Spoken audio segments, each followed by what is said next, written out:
All Just right. mention the chat box one more time. Make sure everyone knows where that is. All right, one more time on the chat box. Menu at the bottom. If you just put your cursor down to the bottom, there's a little bubble there with 3 dots. It says chat. Click on that. A box will open up and you'll see all the fun everyone's having there without you. Please join us in the chat. We want you there. We want your video on. We want you here with us today.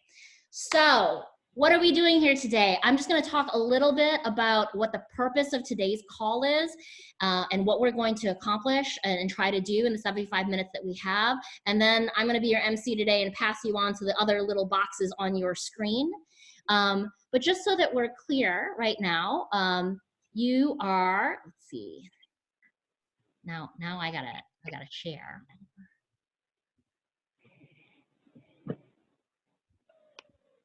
Now I have to know how to share. Uh-oh. Jen, can you share your screen? Being a moderator is a multi-sensory experience. It requires a lot. You want me to find it and share it? Yeah, it's just the first slide of yours. So sorry, folks. Give us 1 second. Yeah, I don't have mine open either. Hold on. Rebecca, you did it a moment ago, didn't you? I shared my thing, yeah. Uh-oh, why can't I share? It's the first slide of the hotline overview. Yeah, okay, yeah. I got it. Oh, you got it? Thank you.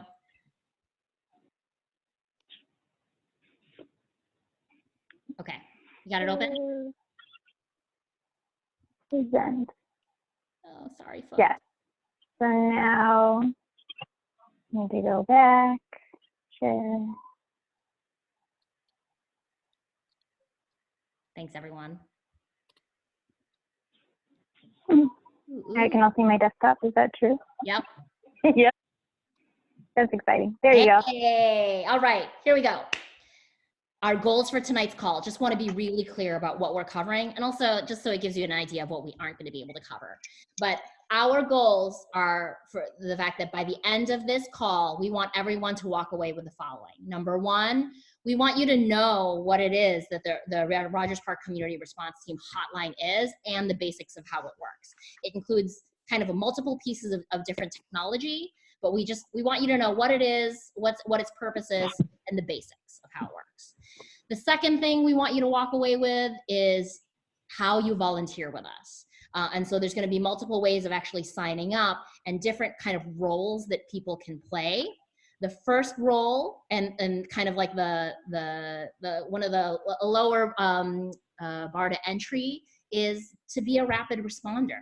And specifically, we think that many people are going to call this hotline in this time of the coronavirus around things that they may need as far as supplies and deliveries, and people may be calling for companionship.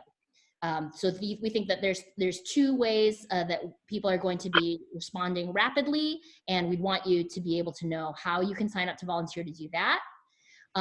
We're asking for folks to sign up as hotline operators for the hotline that will run from 9 a.m. to 9 p.m. Again, I said a little bit earlier, we're looking for folks with multiple languages or who have done hotlines before or who can be more available during those hours. We'll tell you how to do that. And then finally, we are looking to do some tactics around outreach, and we do have some needs around a graphic designer who can help us get information out in a more visually pleasing way. So those are really the volunteer opportunities for tonight, but that's what we're covering tonight. And I want to pause there, and you can stop sharing your screen now, Jen, if you want. But want to make sure that folks know that's what we're doing tonight. And if folks have any questions about that, I'm going to pause for a second. You can put them into the chat, or you can take yourself off mute. But that's what's up. Ooh, I see a graphic designer. Yeah, Izzy. Hey, what's up? I'll send you a message, Izzy.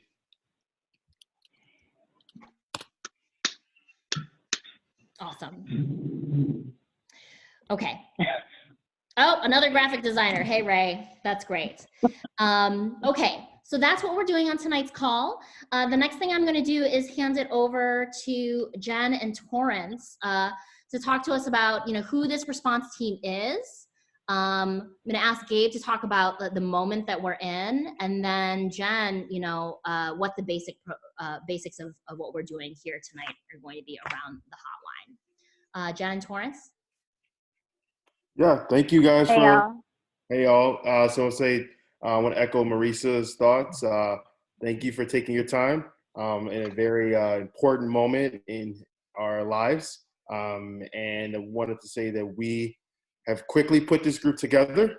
Who you see on this call, Torrance, me, Rachel, Marisa, Jen, Rebecca, Gabe, and Leslie, and Nate, and some other people came together very quickly, put together this rapid response team, as Maurice's highlighted, to tackle the major needs that come through, so we can get people their accurate information and supply the necessary items that need to be handled within our ward. So tonight, we hope to get more we hope to get as many people as trained to handle a diverse set of opportunities that are going to come up. And we've been working on this throughout this week to get this together. Thanks, Torrance. I think I would just add that we are your neighbors. We're all Rogers Park neighbors who are committed to our community. Some of us are coming from Protect RP. Some of us are from the Alderwoman's office. Some of us, State Rep Kelly Cassidy. Some people are here from UCRP, from Family Matters, Living Water, Howard Area Community Center. And of course, I don't know, we're up to 100 and something of you all that are here too. So we are grateful to be with all of you, our beloved neighbors, in this time. Yeah, this is grassroots led, y'all. This is all neighborhood driven, community driven. Gabe? Gabe, do you want to talk about the moment we're in? Sure. I just want to actually extend on the gratitude that Jen was talking about, because I don't think I need to talk about the moment we're in. I think everyone is more than a little aware of the moment we are in. And if you're anything like the folks in this house, you're probably thinking about it a little too much and scrolling through your paper feed and looking for a new update, and probably checking some websites or Facebook when you really shouldn't. You should just chill out for a minute. I'm speaking to me here, not to you necessarily. But I am Gabe Gonzalez. My pronouns are he and him. And I'm with Protect RP. And we just wanted to extend our gratitude in many different directions. First and foremost, to the women who are the elected officials that represent this area. So as mentioned, this was actually initialized and the idea for it came from Maria Hedden's office. So our alderwoman and the two staff folks that she's got on this call here today. Leslie has informed us that the reason the alderwoman is not here is because it's her wedding anniversary, so we're all going to give her some grace. Yeah. She was on the first call, and I'm sure she would be here if it weren't for that, and she's where she should be. But also our state rep Kelly Cassidy, our state senator Heather Staines, and our representative Jan Schakowsky, all of whom are helping in various ways to make sure that we are as safe as we can possibly be in these trying times. I also want to thank the people that put this together, all of those who were mentioned. It is a lot of work, as you can imagine. And there's a lot of people who, when asked, immediately just dove in and did what was required because of what was required. And finally, I want to thank everyone who is on this call. Including whoever that is. Who's that? I can't see them all, but whoever the baby is. Oh no! I thought I was on mute. Sorry. Oh, it's okay. I'm trying to get. Okay. It's totally fine. It's all good. You know, there's no community without kids, right? So it's all good.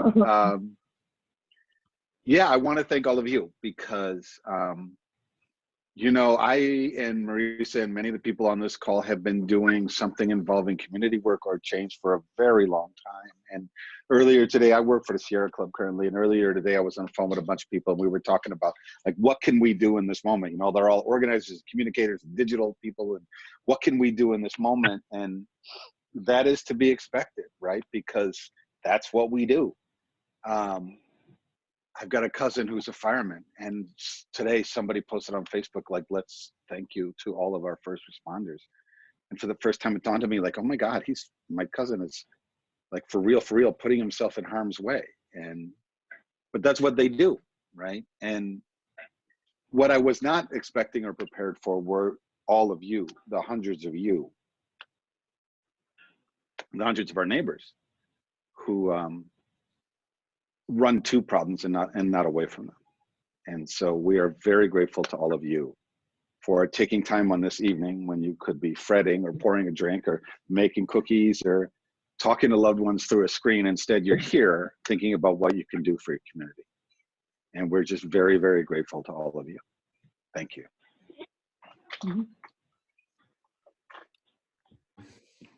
We want to dance in this revolution. We want babies crying in this revolution. We want those cookies in this revolution.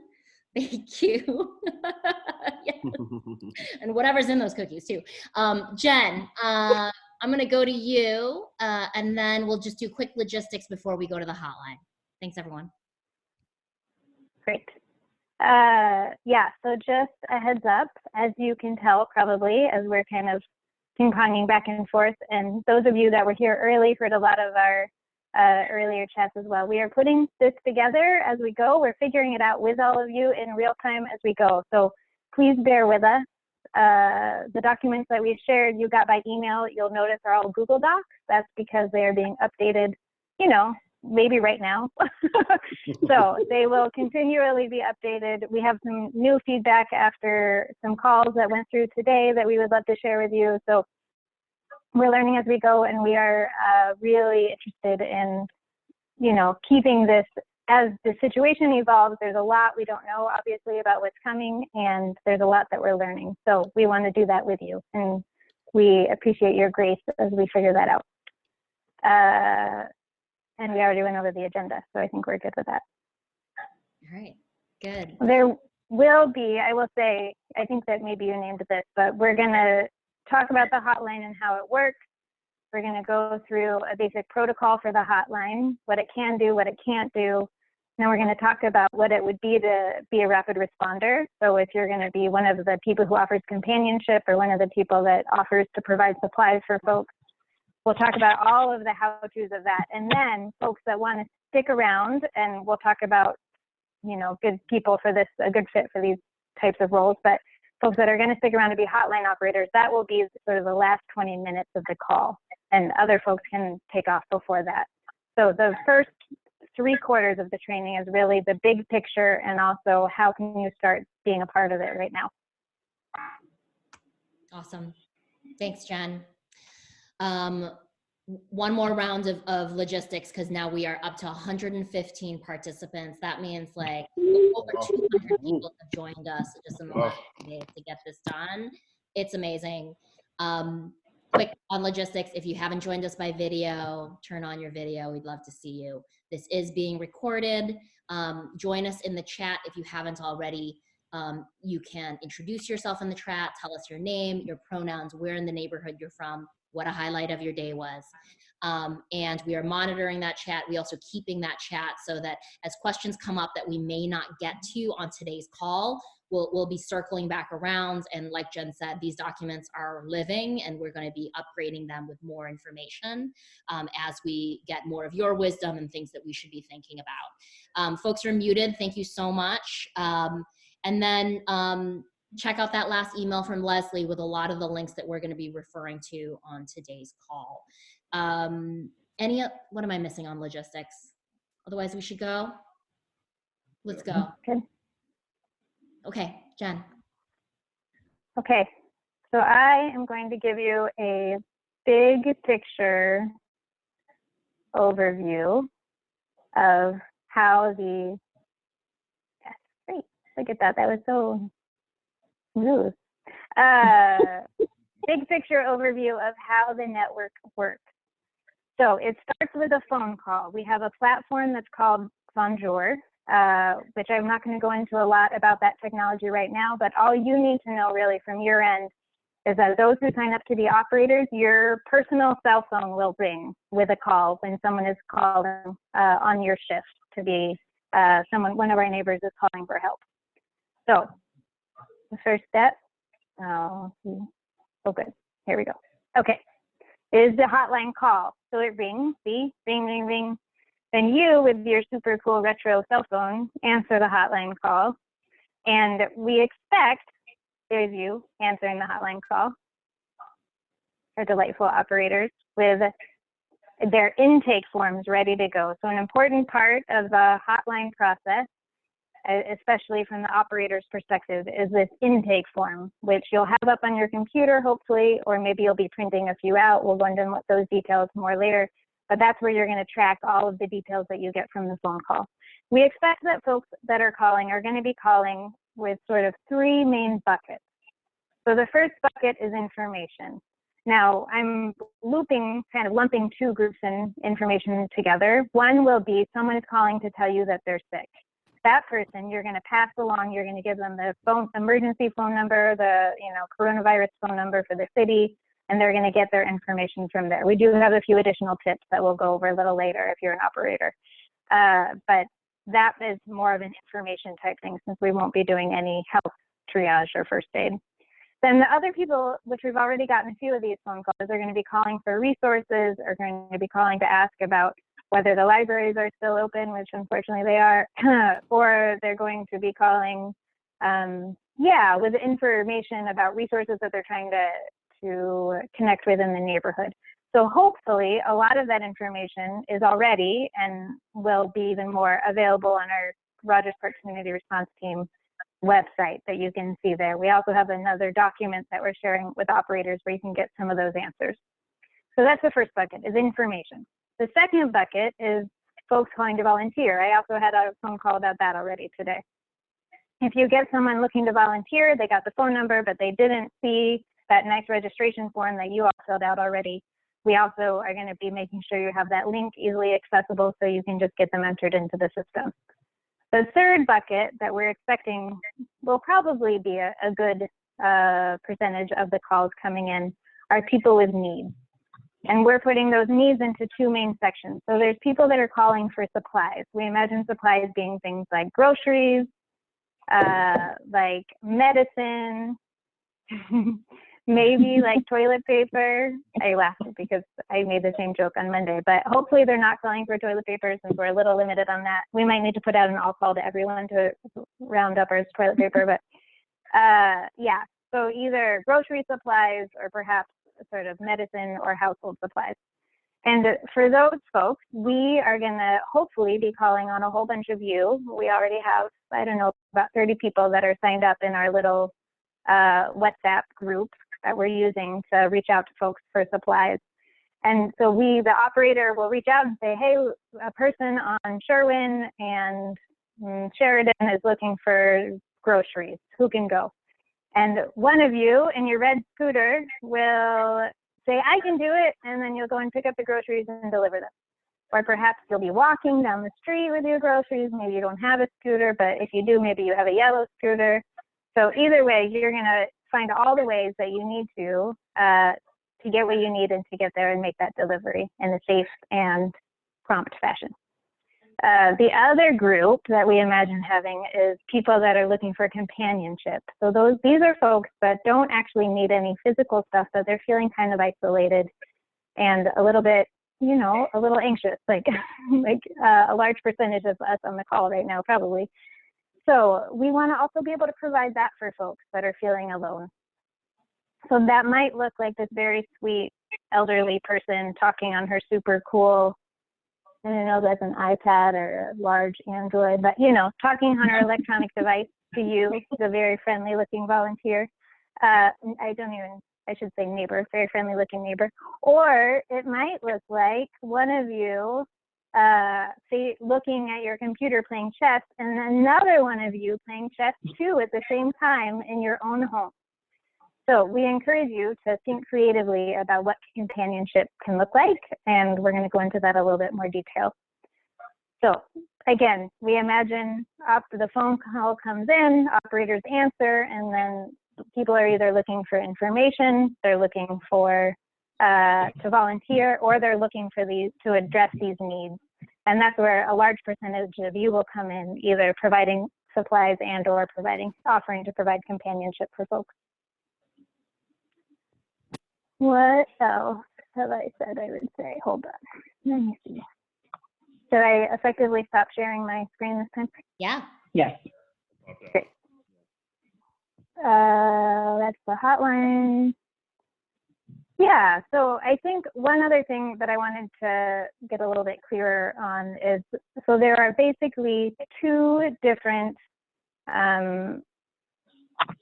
platforms that we're using for the whole of the hotline. So I mentioned Bonjour already, which is this online voice over internet protocol platform, where anyone who signs up to be an operator, I'm going to enter their phone numbers and names, and we will then, when a phone call comes in, it will ring on your personal cell phone device as well as 4 other people during your shift. We're thinking we'll start with shifts of about 5 people. So for you, all you'll need to know is that your phone will ring, it will say it's a hotline, and you'll know it's a hotline call, you'll answer it and be able to accept it. Then the other technology that we're using is this WhatsApp, and that's just a messaging app that you can have on your smartphone. You can download it from the App Store on your iPhone or your Android. And those are these groups that we have. So it's a group messaging app. So we have one group that's devoted to supplies, and we have one group that's devoted to companionship. And so already today, we've actually reached out to folks in both of those groups for calls that we got today. Maybe this would be a good time to talk about those calls. Do you think? Yeah, we could use an example. Yeah, provide. I think it'd be a good example to use for people. So today, our number is not very much out there. We haven't done any flyering. I think I saw Alderwoman's email, just she included it in it, but that's the first time it's gone out throughout on an email like that. So it's just started circulating in these very small ways. But we've already gotten 6 phone calls in the past 24 hours, and most of them were for information, folks looking for a safe place to stay. Someone was calling on behalf of someone else who was living out of their car. Another person was calling to volunteer.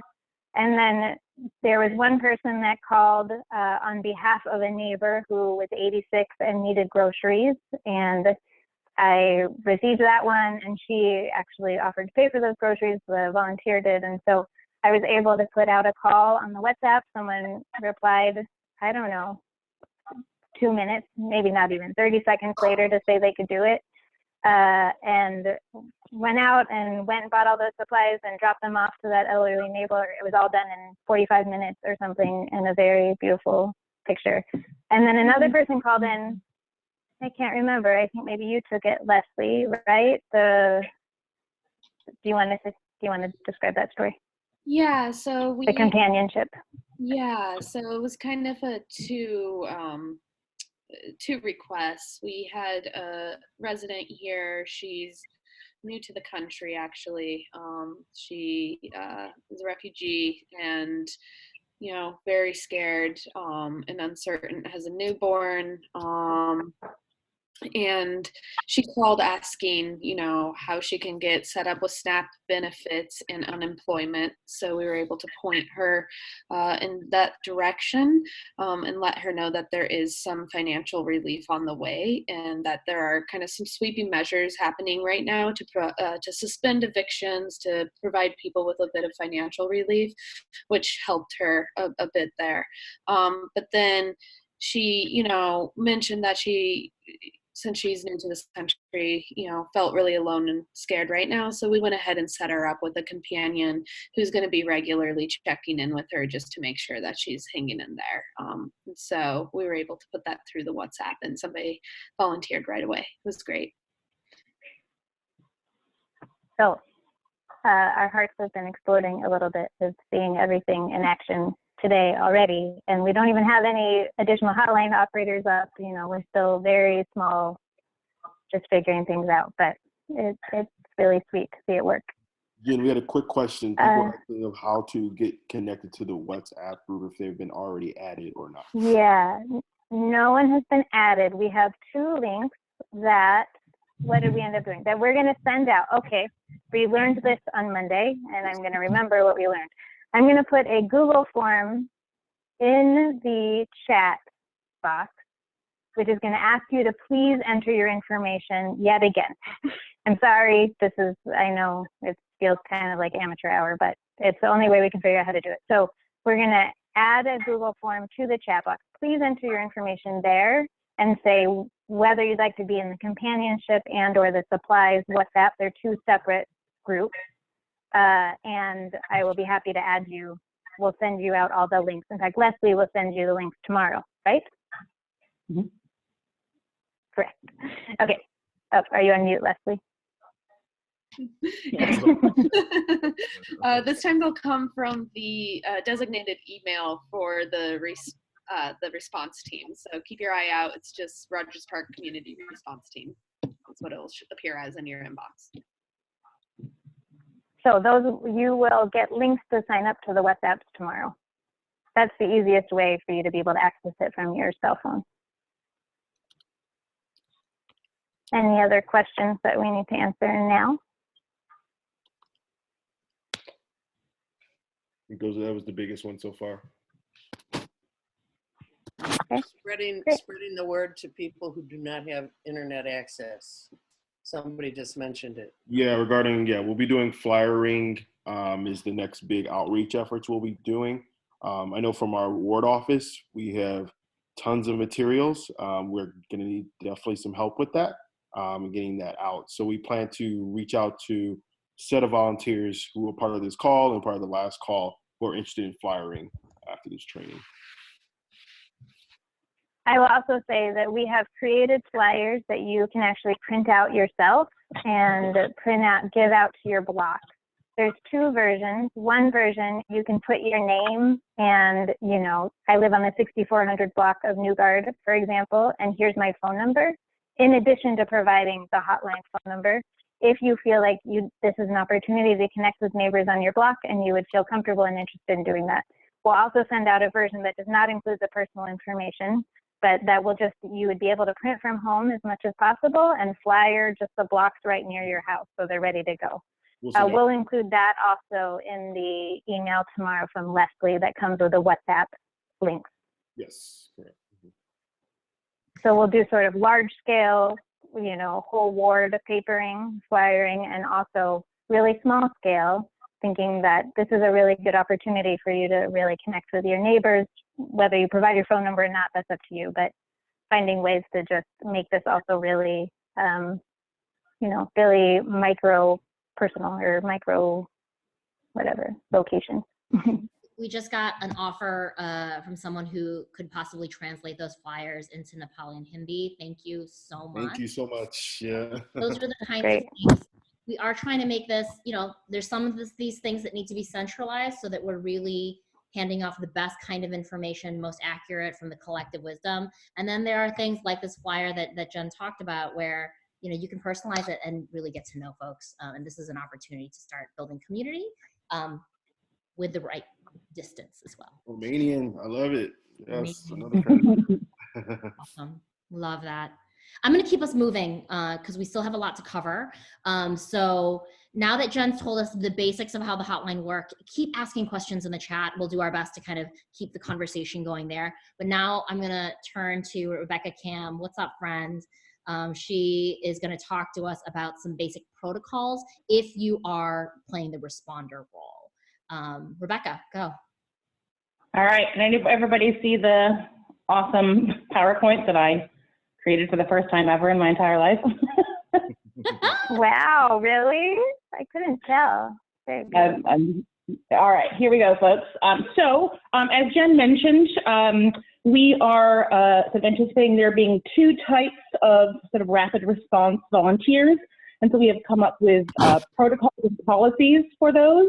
Now there is a more detailed document that was shared with you, but we're going to sort of give you the top line for these policies that we've sort of fleshed out.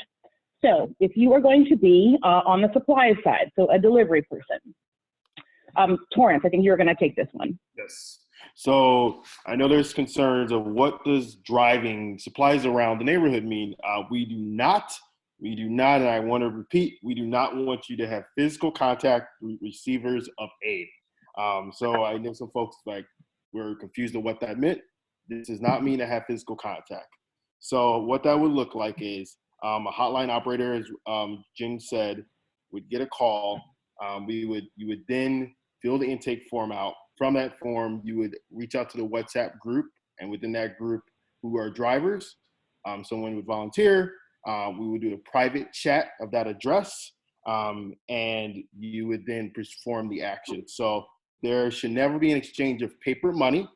So I know money gets brought up during the driving scenario if someone needs an item. But possible methods of payment that we've been discussing is some of the technology tools is Venmo, Zelle, QuickPay, donations from food pantries like Food Not Bombs and Adjust Harvest, and then also reimbursements from the neighborhood fund like the Northside Community Resource Relief Fund.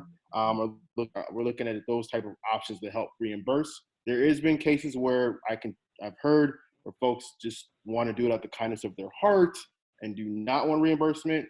We understand that. We will not deny that, but we are definitely trying to find ways to work out for folks who want and need reimbursements. So to go on with that process outside of the payment process, upon arrival to location, so once you got the supply, once you got the proper item, driver should call or text the resident, and most importantly, wait for the response before leaving the item. We know we have pirate package thieves out here, so we want to make sure that that does not continue, especially for essential items.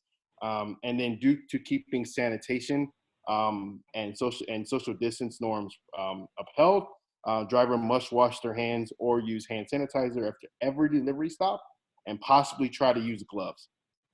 We're looking to find ways to get more gloves to get it to people. So if people have questions about that, we will be in contact to figure out how to get gloves supplied to people who want to feel more comfortable using gloves. However, we also want to emphasize higher risk volunteers. We know everyone is potentially can get the COVID-19, but higher risk volunteers considered seniors or immunocompromised individuals, etc.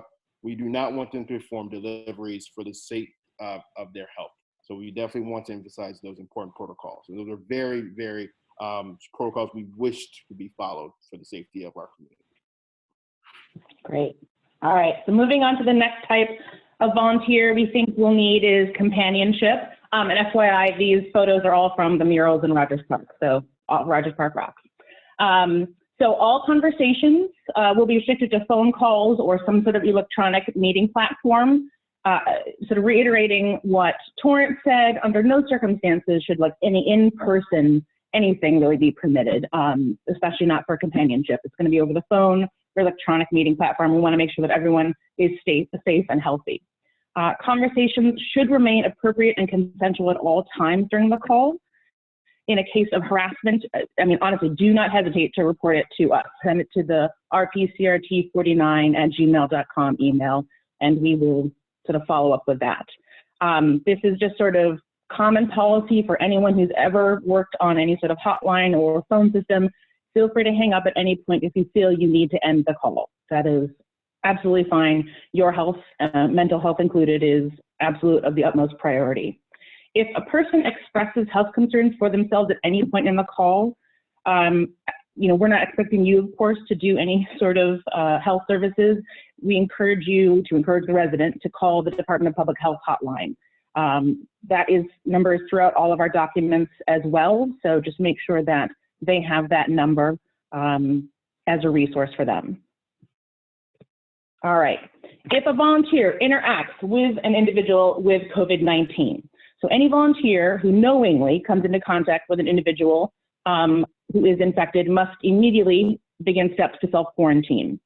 You want to report the interaction with the individual to the CRT and any interactions that may have occurred afterward. You want to contact the Department of Health to report your interaction and so that they can track it. And again, that COVID hotline is right there, 312-746-4835. So that's if you know that you've come into contact with an individual. You may not be sick, but you know you've come into physical contact with someone who is suffering from COVID-19.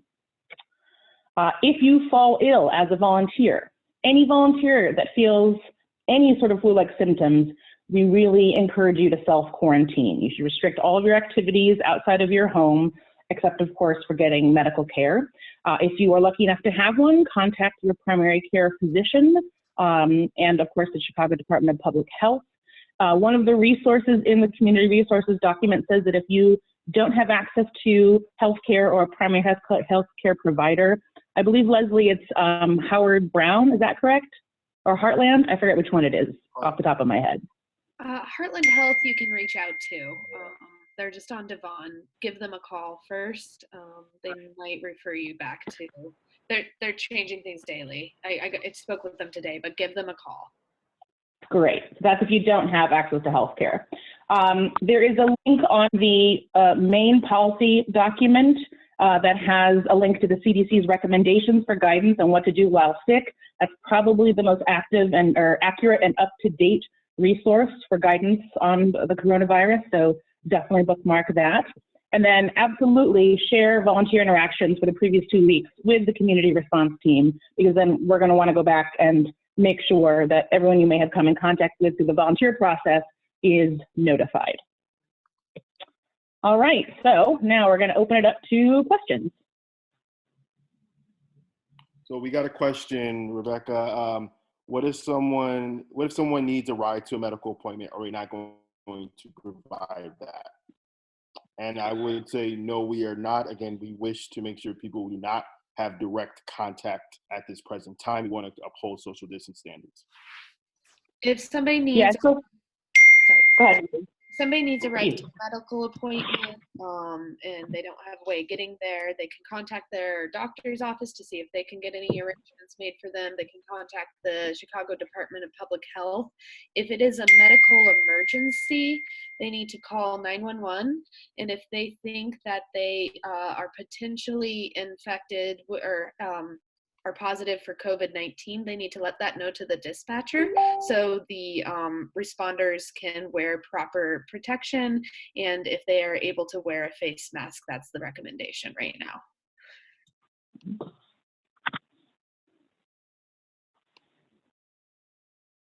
Any other questions?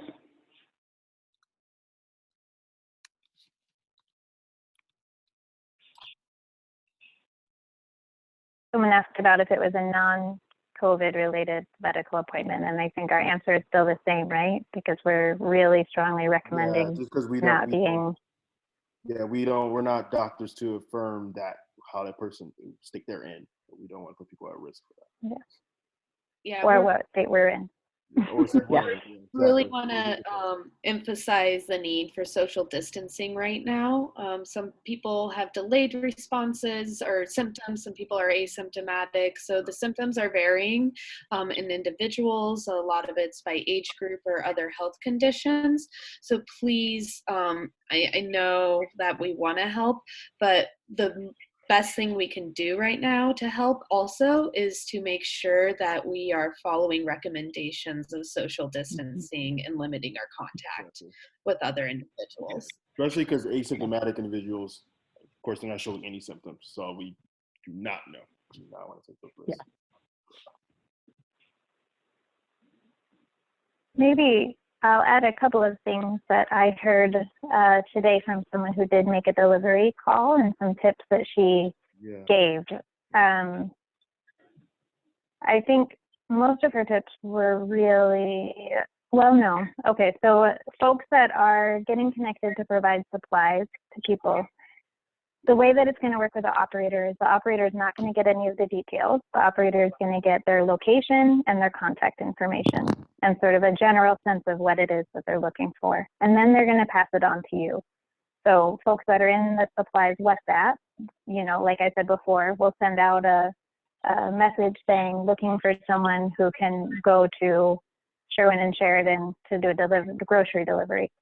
And then we'll connect you directly with that person who is seeking the delivery. So you'll get more details from that person. Some things that the first person who went out to do delivery today recommended. One is to really get good details.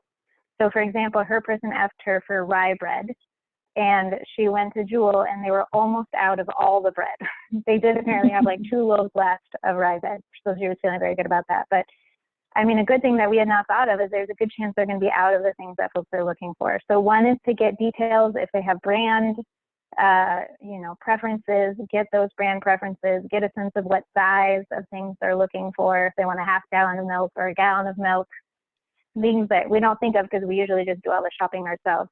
And then the third thing is, and if they don't have that, is there something else you'd like me to get instead? So those are some things to be thinking about when you are talking to folks getting ready to do some supply deliveries.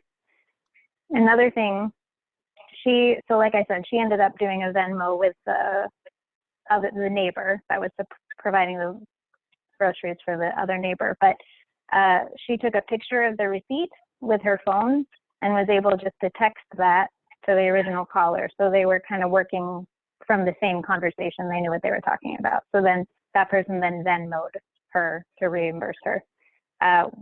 We can go into more detail. We're getting some of those details worked out about how reimbursement is going to work.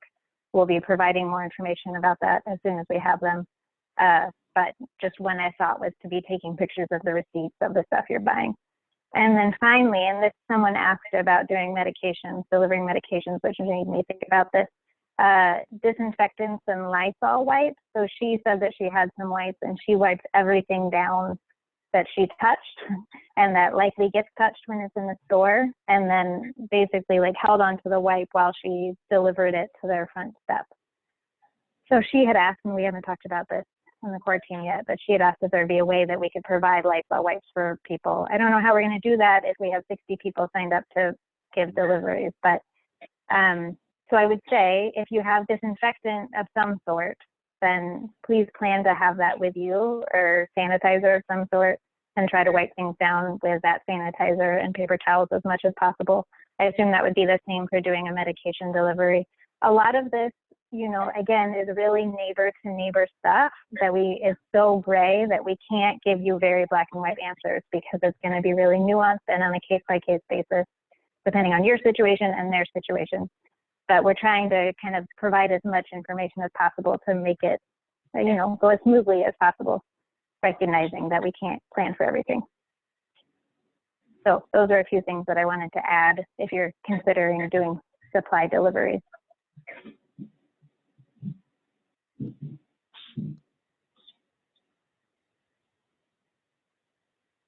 Yeah, what about using Instacart? Yeah, Instacart was just asked. We do have some information on grocery delivery. Yeah.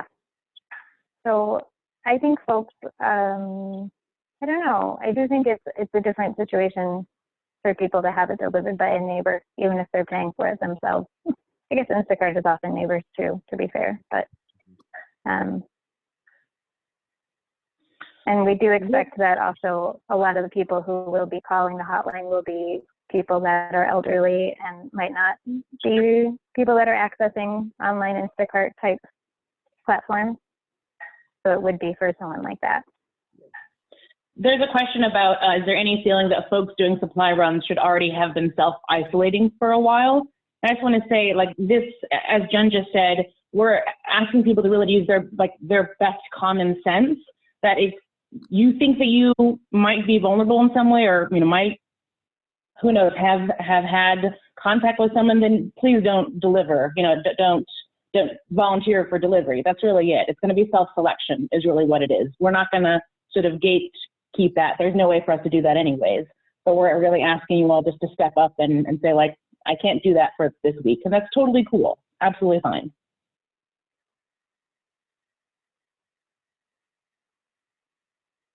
Someone asked about whether this group could connect with Morse Market, Devon Market, and others to confirm supplies available. Maybe. It sounds like a lot to coordinate because I think they change on an hour-to-hour basis right now. I mean, Devon Market was stopped 2 days ago, and then I heard someone went last night. Or no, Morse Market, I guess. Anyways, I mean, I'm not sure how we would be able to keep that updated. We wouldn't be able to keep it updated, but we could always, if that request comes in, we could have the driver check with the store. I called Devon Market today, for example, for personal reasons, and they do provide information, update information on where they're at that moment. So that's something to keep in mind if you're going to be a driver. Yeah. Good to know.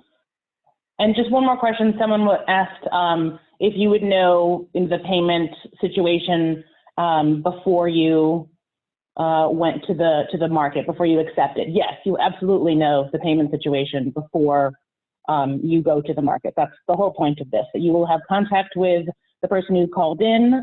The operator will have given you their contact information. You will work that out with the person who called the payment information and stuff. No one's asking you to pay for it if you can't or don't want to. That's not what we're asking at all. If you want to, wonderful, but that is not something that we're placing on anyone.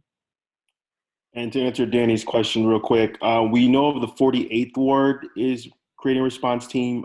We're not aware of other wards. Alderwoman Haddon has sent out email to all the wards about kind of what we've been doing internally. So the message has gone out to other wards to let them know what we're doing in Rouse's Park, but I know the 48th ward has been creating one. There's only one thus far. I saw one question in there about if somebody can't afford groceries because, you know, they are recently unemployed. We have in that Google Doc of community resources some food pantries listed there. Please contact one of those food pantries and try to coordinate a pickup with one of them if you're able to. So that would be something that, you know, our food pantries and some of our community organizations have said that they would be able to help provide us, you know, as much as possible. And I'll add that we've been in touch with Food Not Bombs, Carly from Food Not Bombs, and someone, in fact, I need to follow up with her. Someone from her group is going to join the supplies WhatsApp. So she's going to be monitoring, I'm not sure who it's going to be. They're going to be monitoring requests that come in and can also coordinate with the person who signs up to do the delivery to be able to say, these are the things we have access to right now. Okay, I'm going to pause us for a second on questions. A reminder that the last email from Leslie has a lot of the links with frequently asked questions, our best list of resources, etc. And we just ask you, take a look at that because again, the PowerPoints that we're kind of going at the top level and the best we know. And if we have answers to the questions, our best answers are living there currently. And if you have other questions that we haven't gotten to yet, please put them in the chat. We're gonna cull through those after the call today. But it's now 10 to 9. I wanna respect folks' time. So I just wanna make sure that we start to switch gears now to talking about our needs around hotline operators. So if you, actually, I'm gonna hand it off to, I think, Rebecca and Jen to talk to us about what exactly we need as far as hotline operators. We'll describe the needs. And then if you think that applies to you and you want to go that extra step to be an operator, stay on the line. If it doesn't, have a great night and watch out for your email and make sure that you've signed up and keep in contact with us on social media. But the next few minutes are really around our needs for the hotline operators. Nisa, one quick thing before folks go. This is a rapidly evolving situation, as we all know. So many of you may not see yourself having a role as an operator or having yourself as a role deliverer at this moment, but you know you want to help. We may need other things. So please keep in touch, stay involved through the various mechanisms that we have, because we may come to you with other volunteer needs or other needs for the community any day now. So. And we may lose people over time just due to being due to health reasons. So we need always people to step up and take the roles. So please, oh please, Marisa put in a few times, I just added it again. Please fill out the form. That's just a few messages up there before you leave if you're getting ready to go. That will catch your contact information to know that you were here tonight. There's a place in there for you to add any other information. So if you are the person who's saying, I don't think that any of the things you've described yet are for me, you can put that there and say, these are some things I think I could offer to the network. And again, we are a very small crew with a very large group of people that are ready to act. So give us a few moments to get back to you, but please do fill it out regardless of whether you're ready to be on the WhatsApp or the hotline. Fill it out to say that you are here and that you want to stay in touch. So in terms of what we're looking for in a hotline operator, there's Be a sort of hotline operator. there are 4 Thank you things for doing that we are looking for. You would be an awesome hotline operator if, number 1, you've been a hotline operator before. So if you've worked on a domestic violence hotline, you know, there are a variety of hotlines that are out there. If you have some experience with hotlines, that would be amazing. We would love to have you. If you speak English and another language, we are looking right now, I mean, we're wide open in terms of languages, since as you know, we have one of the most diverse wards in the country, communities in the country. So we are not looking, we're especially looking for Spanish, of course, and we're very open to a host of them. So the way that that will work is when someone calls into the hotline, they'll have an opportunity to choose between different languages as we grow our team of operators. So if you speak in a language other than English and you are comfortable enough to talk with someone else, if they really need to be fluent, and I would say you need to be comfortable enough to talk to someone who is freaked out about coronavirus. If you feel like you have that strong of language skills, then please, we would love to have you. A third thing is that we're looking for folks that have some flexibility with their schedule and, you know, are able to be in front of their computer. We are going to a shift approach to this. So you won't be committing to all hours of every day. You'll have 2 or maybe 3 shifts a week, depending on how many people we get, that you'll commit to being available during that time. You can obviously stop to, you know, eat some food or go to the restroom, or you can do this while you're working, depending on your job, I guess, but things like that. But just to have your phone near you, committed to be kind of keeping an eye on it. And then the 4th thing is that you're comfortable with all the technologies that we just introduced, which is just Google Forms and WhatsApp. That's what you really need to know. The Bonjour piece, that's not going to really impact you at all. It will just be that your phone rings. So you need to have a good smartphone, you need to have Google Forms, and you need to have WhatsApp and be ready to use those. We need about 30 people total. So if this fits the bill and you fit the bill and it feels like it would be a good thing you'd like to offer, please do stay on the line to learn more about that process. It'll be maybe another 20 minutes or so of your night. If not, please fill out that Google form before you go, and we're going to follow up with you tomorrow. Thank you so much, everyone, for being here and being in community with us. All right, do we want to start with the hotline training? Let's go to it. All right, hang on, folks. Getting ready to share the glory that is my second ever PowerPoint. Here we go. Woo. Okay. All right, folks, welcome to the Rogers Park Community Response Team Operator Training. So this is for folks who are going to be manning the phones. It'll be 7 days a week, 9 a.m. to 9 p.m. Is that correct, Jen? That's right, although you will not be on for 7 days a week, 9 a.m. to 9 p.m. You're going to have a couple of shifts. They're likely to be 6-hour shifts when we start. Our phone is not ringing off the hook, so maybe you'll get one call in those 6 hours. You know, again, this is rapidly evolving, so that could change, but that's what we're expecting at this point. If they do end up getting busier, we will move to shorter shifts. Absolutely, and we're all part of this as well. We'll be tracking this, so no worries. We're not just going to throw you to the wolves. So first, remember that this is a connective service. So you are the first step in the triage process.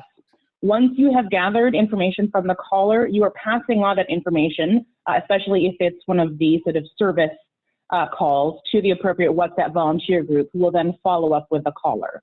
You'll want to have open access to the Google intake form, community resources document, and the RPCRT website. So the links to all of these are in the training manual that was emailed to you all.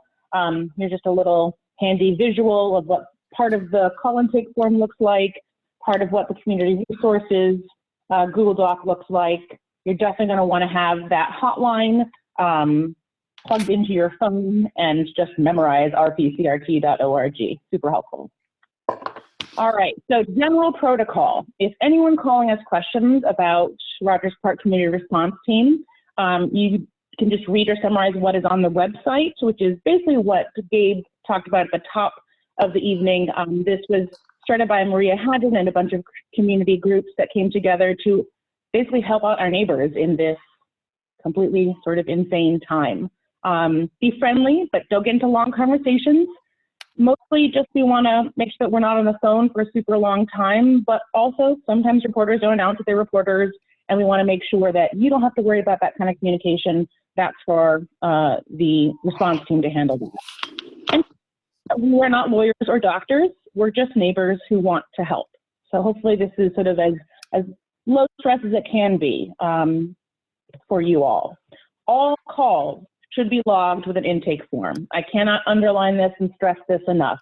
Every single phone call, honestly, even if it's a wrong number, you want to make sure that you are logging it with the Google intake form. It helps us track the needs and resources that are being requested.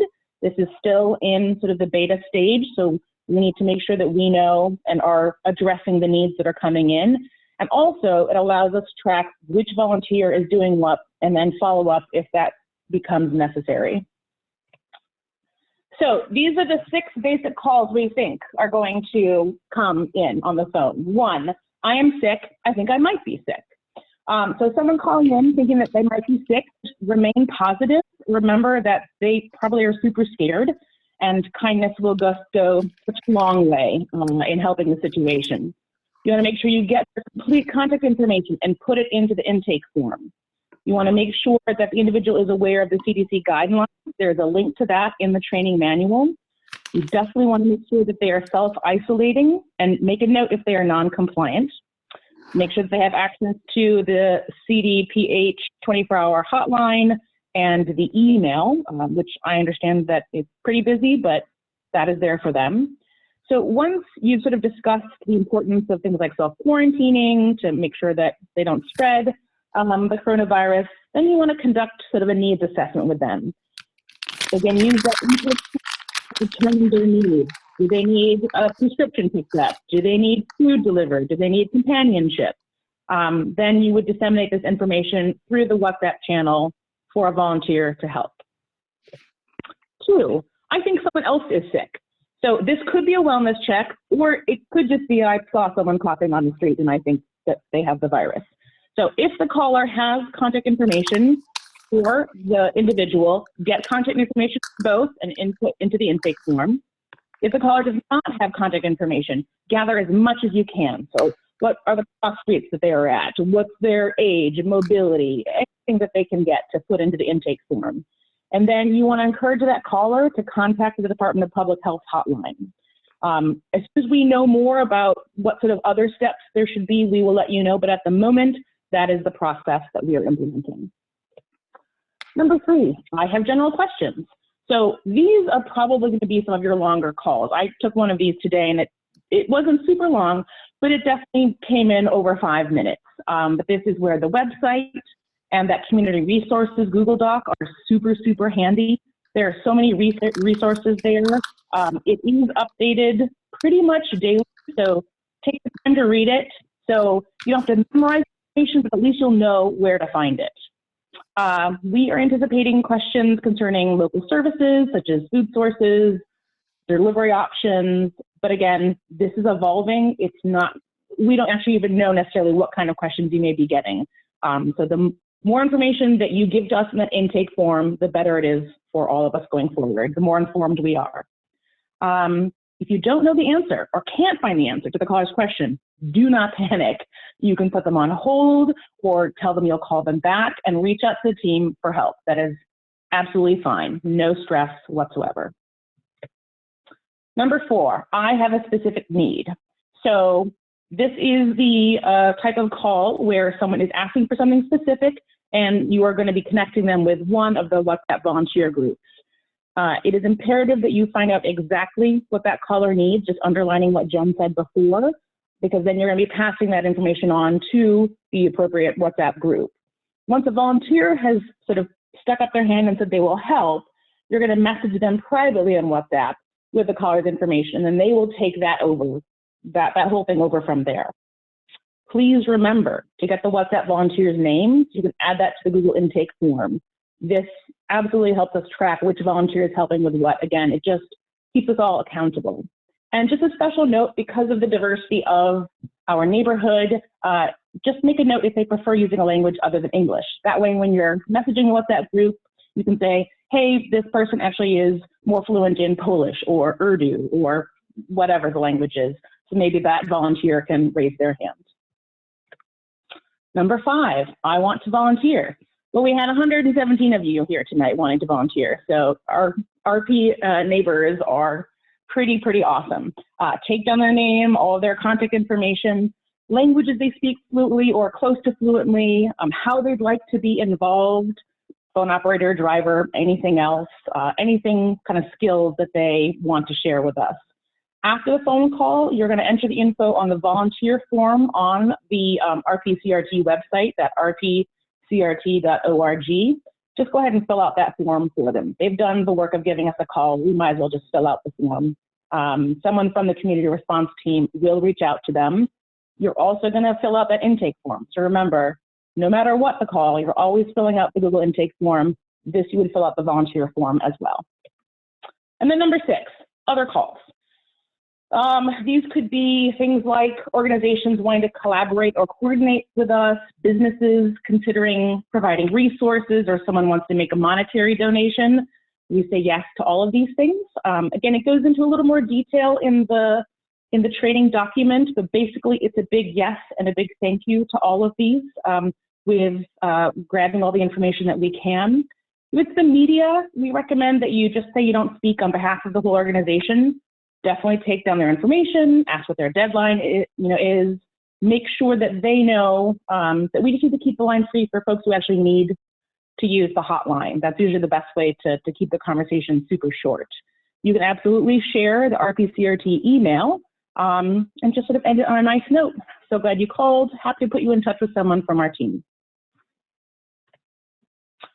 So, harassment and threats. Anyone who's ever been on any sort of phone line, hotline, knows that every once in a while you're going to be on the receiving end of some sort of unpleasant phone call. Sometimes it's very obvious that it's going to be that in the beginning. Sometimes it's sort of a slow gusher. So first and foremost, feel free to hang up. If at any point you feel the need to end that call, hang it up. Again, your health and safety is very important to us, so don't even think twice about it. Document as accurately as you can what they're saying and any explicit threats, if possible. Get their name, where they're calling from, and or the phone number. This is super useful in case it needs to be investigated. Do not try and debate or argue with them. I underline that, just don't even bother. If they ask questions, I would just say, I'm unfortunately not able to respond to your questions, but I can pass along your questions to our communications team. And then definitely make a note of the interaction on the call intake form. If a caller asks for names, addresses, personal information of people in this group, they could be digging for information because it's unclear what their intentions are. We recommend using this statement because of security procedures. I can't give out that information at this time. I'd be happy to pass along a message to the appropriate person. Sometimes we get concern trolls. So someone who calls, expressing concern, but really they're just trying to start something. There's this delightful magic line. We believe that what we are doing is important and necessary. Repeat as necessary. If the caller persists, you're welcome to ask why they are concerned and take their contact information. Otherwise, don't engage. We don't anticipate a ton of these calls, but again, as anyone who's ever been on a phone line, hotline, outbound, inbound call center knows, you'd be surprised. All right, just sort of pushing through here, we have some example call scripts for folks. There are more of them, and we might add some more. We'll see how it goes to the training document. We really, I think, trust you folks to sort of know what the information is that you need to take from people. Be just sort of kind and patient listeners. We would love you to include Rogers Park CRT and how can I help in your initial sort of answer, but feel free to phrase it however you want. So here is, I think I may be sick. I am so sorry to hear that, but thank you for reaching out for support. Let me get some quick information from you. So we collect the information. What's your name? Best way to contact you? Where do you live? All these questions that we talked about before. Are you aware of the CDC guidelines if you feel ill? If they don't, point them in the direction of where to find that information. So once you've gathered that, I'm going to proceed with a needs assessment. This will include some basic questions to determine how the community response team can best assist you. So then use that call intake form to help determine their needs, whether they need delivery or companionship, and then disseminate it through the appropriate WhatsApp channel for volunteers to help. Deliveries. Thanks for calling. I'd be happy to help you out with your delivery needs. Let me get some quick information from you so I can put you in touch with a driver. Again, you are collecting all this information. Okay, got it. A driver will be in touch with you shortly. You go onto the WhatsApp delivery group, put out an SOS, someone raises their hand, you private message them in the WhatsApp group and give them the delivery information from the caller. I'm feeling lonely, I would like someone to talk to. Thanks for calling. We know that social distancing we need to practice goes against our inherent desire for social connection. That's exactly why we created the hotline, to help provide companionship during these times. I'm going to take down some information from you so we can get you connected to a companion volunteer who would be happy to connect with you over the phone or online. Again, collecting their information, what's the best way to contact you, what's the best time to contact you. Especially in this situation, I would make sure that you get what type of language also is sort of best for them. And then potential volunteers. Always excited to get more volunteers. Again, our RP neighbors totally rock. Just some sample texts, sample scripts for you all to use. Once you get a couple of these phone calls under your belts, I really think you're all going to be just kind of running on it. It flows really, really easily once you realize what you're trying to do is get as much information as possible from these folks, name, phone number, any sort of contact information, and their needs. Again, you are sort of the first step in the triage tree. And then we just have some frequently asked questions. What is the Rogers Park Community Response Team? Again, that's sort of the description that comes from the website. Will I be able to see the caller's number? No. All you will see is the RPCRT number on your caller ID. That is why it is so important to take a phone number for callbacks. Either a phone number or an email, but honestly, I think we'd prefer a phone number. And I still get regular calls when I'm on the schedule for RPCRT. Absolutely. Your phone works just like normal, totally fine. It's just like an extra phone call coming in. And then finally, what happens if I don't know an answer to a caller's question? This is going to happen, so please don't worry about that. There's no way we can prepare for every single scenario. Just make sure you get the caller's information and pass it along. If it's an emergency, you definitely have some options depending on what the circumstances are. Just use your best judgment about what's most appropriate. You can always give out the emergency referral numbers for the CDPH or the 49th Ward office.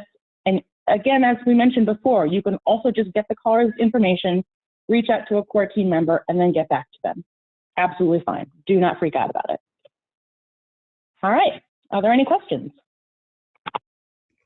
Rebecca and Jen, if I am into this and I'm ready to be a hotline operator, what do I do? How do I sign up? Jen? You are on mute. Hello? I think there's a sign-up sheet, right? Sorry, I can't. Here we are. Can you hear me now? There we go. Yes. All right. Here's the form. I just put it in the chat screen right now. Let me make sure it's the right one. Nope, it's not. Sorry. Disregard that one. Hold on. Too many forms in our life. Hold on. So there is a Google Doc that she's going to share around that you will fill out. And then I think it's with your phone number. Is that correct? And then you'll add them to the your phone number and your email. Right. So let me add that to the link now. I'm also going to quickly, I'm realizing I want to add, well, no, I'm going to send out a separate thing for that. Okay.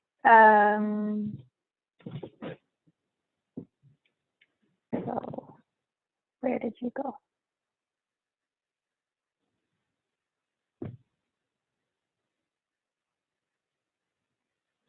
But that's it, Marisa. If they want to do it, she's setting up the Google Doc, and they sign up for that.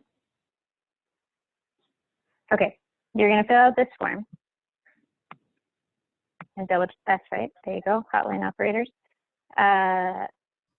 I will have I need your phone number, your name, and your email in order to add you. There are a few other spots in there that I'd like you to please complete also.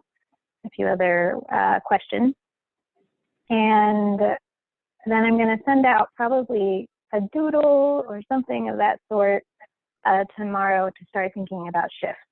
So I'll send it out to the folks that were trained on Monday and any of you that are going to sign up for be the operator tonight.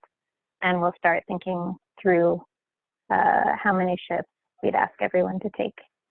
Yeah. So I got a few questions here that I think we can quickly answer. Was the training manual and a copy of the PowerPoint. The training, there are links to a Google Doc that is kind of live and that is in view only for you all. So again, look at the links that Leslie sent out, I think earlier today.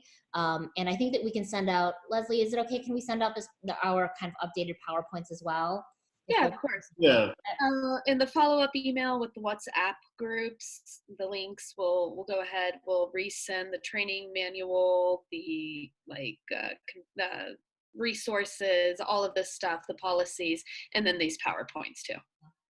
Well, and I will just say the PowerPoints, or at least mine, are definitely a summation, and the documents are much more in detail. Yeah. And there was also I don't think any of our PowerPoints had it. Sorry.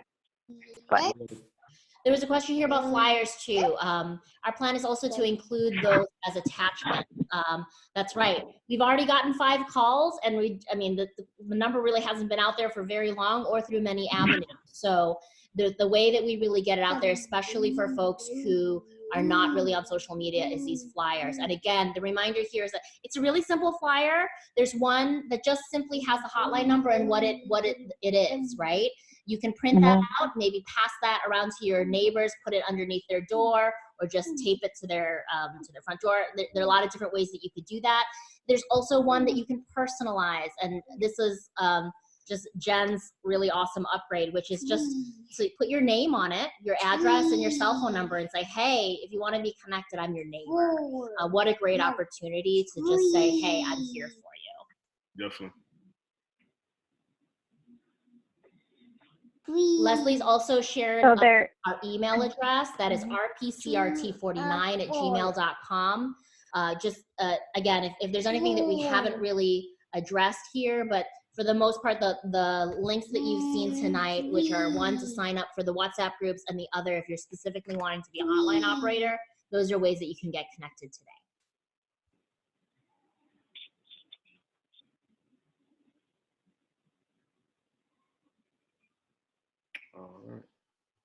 All right, so I see that we have about 54 people still on the line. You all are so awesome. I'm gonna open it up for just any other last minute questions for us, knowing that there's so much is coming to you via email and is in those documents.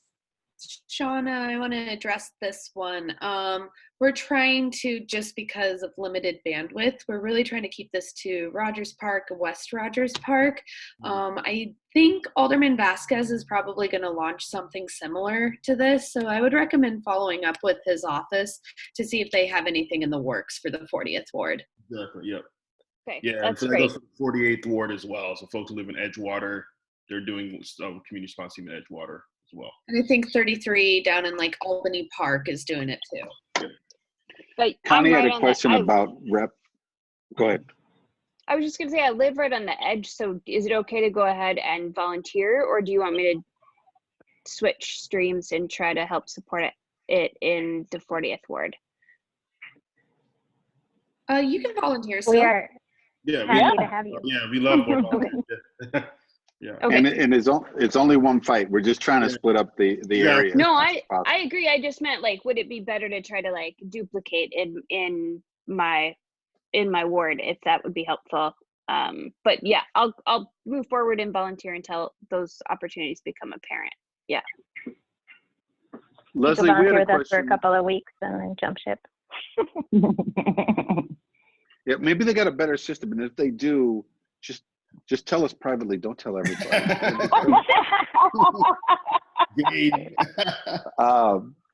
Leslie, there was a question about like, it was framed as who's in charge, but I think the question is if there's an emergency or something that that folks need an answer to now, who should they contact? And I think that's y'all, but you should holler if that's not true. We are also getting inundated, so I don't know that we'll be able to get a response immediately. They can try reaching out to us. We will try to get back to them as soon as possible. Yeah. But as you can imagine, like we're fielding things left and right as well. It might make sense to reach out to Jim Jendersky. He's the coordinator here. I think his phone number's on one of those docs. Yeah. Yes. So that was kind of Protocol doc, Yeah. the protocol document. yeah, so that might be kind of that, and then he can kind of crowdsource it with the core team. Yeah. Yeah. I'm also, Yeah, I'm on the call. I'll do that. Okay. Thank oh, you, hi, Jim. Jim. Thanks, Jim. Hey, Jim. Hey, hello. Yeah, no. There yeah, was we've been There was getting a question about, sorry, go ahead, Gabe. That was me, I think. No, I was. Yeah, I think it was Torrance. Yeah, we're getting bombarded, so yeah, that would definitely help. Just wanted to echo that. Awesome. There is a question about being concerned about access to mental health resources. I mean, especially as this drags on probably longer than we think it's going to be. Are we able to adequately hand off for individuals in active crisis? We had a person on Monday night's call give us some resources, some crisis resources. But I think, again, this is an ever-evolving sort of process, and as needs arise, we're definitely going to have to sort of expand things as we go. So know that we're thinking about all these things. At the moment, what we have are giving people sort of access to those resources. And Torrance mentioned earlier that he put some hotlines in one of those documents. So if you think that somebody, is facing a crisis that needs an immediate response, refer to that document to give them one of those numbers. Yeah. I was also, I think, just going to respond to the question about who's in charge and say that really, like, we're no one really. I mean, we're all in charge. You're in charge. The reality is we make this look very formal because we're using this fancy technology, but none of us are professional hotline runners at this point, and especially not in the case of coronavirus. So I really want to reiterate that we are a group of neighbors with you figuring this out as we go. Exactly. And so we're a smaller group of quote core team just because it's hard to figure out consensus with a larger group, but not because we are in any way in charge.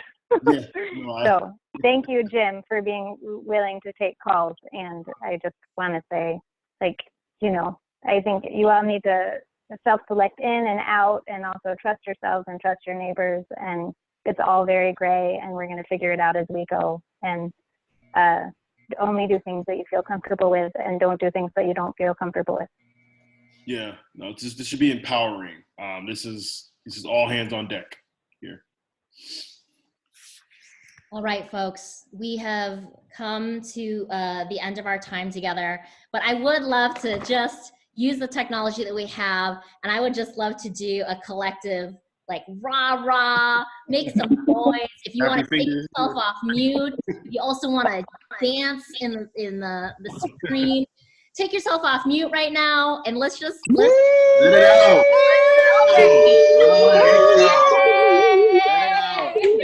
Okay. Shenanigans. We love you. Let it out. We're going to get through this. Leslie, I love the dog. Thank you. Thank you all so much. Reminder again, if you want to be an operator, fill out the form that's at the bottom of the chat box. Please, please, please fill it out, or you will not get LinkedIn. Thank you all. Thank you, everyone. Thanks all. David, I see you. Stay safe, stay healthy. Bye. See y'all. Bye. Bye.